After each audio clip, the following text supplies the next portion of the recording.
yeah, the workaholic nature, the driven type, the type A personalities, the hustlers. Like I have that same kind of imprinting, you could say. I have the same genes of where I'll fucking grind till I can't fucking grind anymore. And it's a mentality. We get it from our fathers, our dads, really, and that mentality served us for a period of time. And what happens is, like, the mentality serves us. Another way I like to call it is it's a part of us. It's a protective part, a protective identity that we learnt to wear to allow us to get the love that we needed that weren't able to get as children. And how we get that love needed is by being seen. It's one of the ways we try to show to the world that, hey, look at me. I am good enough. I am worthy to receive love. And what that part thinks is, if I just go out and achieve more, and if I just get more money, if I just scale the business, if I just grow more followers, then I'll be worthy to receive. And this part, as we all know, if you're an overachiever and you've done the thing, I'm sure there's been times where you've achieved the goal, you've got the money, you've got the house, the car, the girl, whatever the fuck it is, and you've immediately gone, oh, nothing fucking changed. Maybe I was happy for like a minute, but then it's like, okay, now what? You're back with that dissatisfaction that's back there, that sense of like something's missing. And I just identified that really early, bro, in this journey. I identified it really early. I was like, what is that? No matter how much I do, I always seem to feel guilty that I'm not doing enough. Why? And the digger I dug, the more I realized it was a part of me. It was an inner child down there that just wanted my dad's love, just wanted to be validated from my father. And when I was able to give that validation to myself, when I was able to see and sit with these parts of me and look at them and say, hey, I fucking see you. I love you. You've got nothing to prove. You were born worthy. You are free. You are safe. And the minute I started to, condition that into my body, what started to happen was like lightness. I started to feel light. And then I was like, okay, what do I want to express in this world? What's trying to come through me? Yeah. If I don't give a fuck about what anyone else thinks and I don't need anyone's approval, what's trying to come through me? And then that's when I just started to follow that. And whenever I get caught in the trap or the illusion that there's something outside of me that I need to get, that's a sign that I need to stop. I need to just stop and look inward and just clear that. It's a clearing process, really, because sometimes it's easy to get lost in the game, bro. It's easy to get lost in the matrix of the life or thinking that it's all out there. It's not. It's all in here.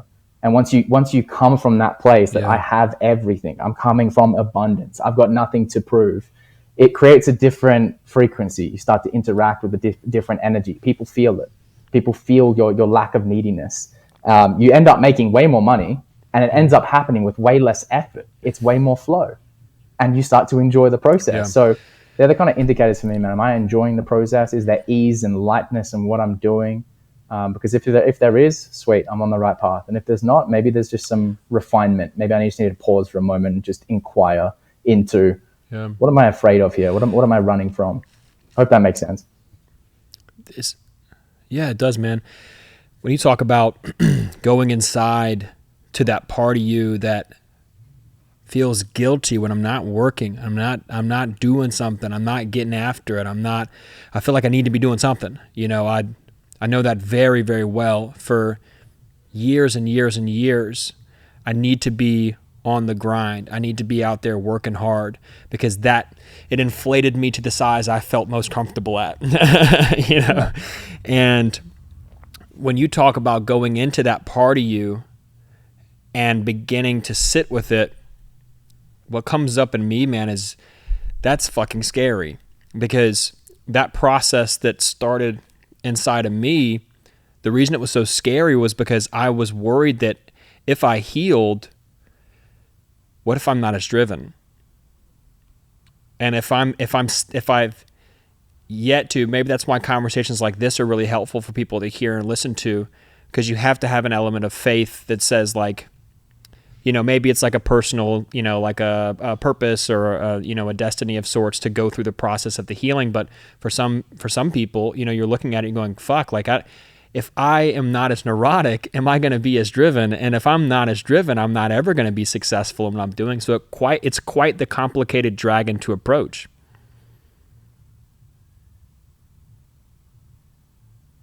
Well, I hear you with that, because that's a lot of the fear behind a lot of successful people is they're afraid they're going to lose their drive if they slow down and start to integrate a lot of the the wounding that's creating the drive.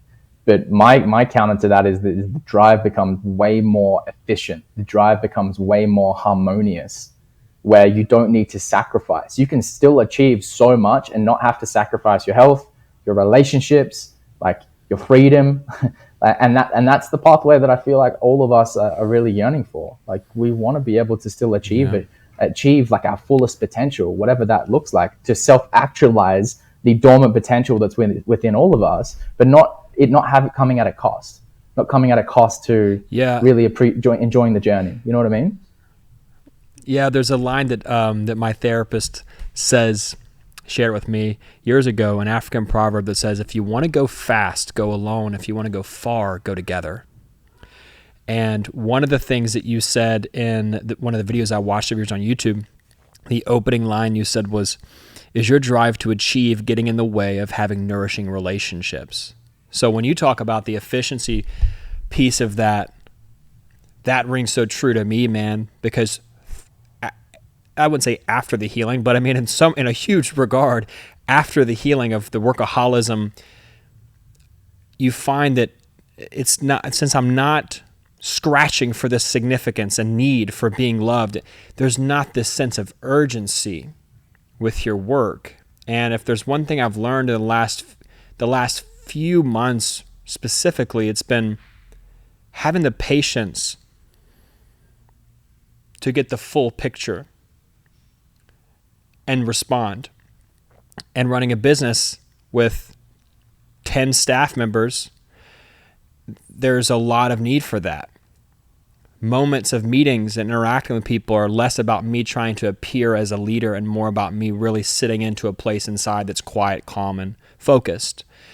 And that's a great point, man. I love that you touched on that, because if it is inside of you that you're a creative and you feel this need to be contributing in really beautiful ways, if that's true, that needs a really healthy environment to be able to stretch out its arms and root itself so it can grow to the height it needs to.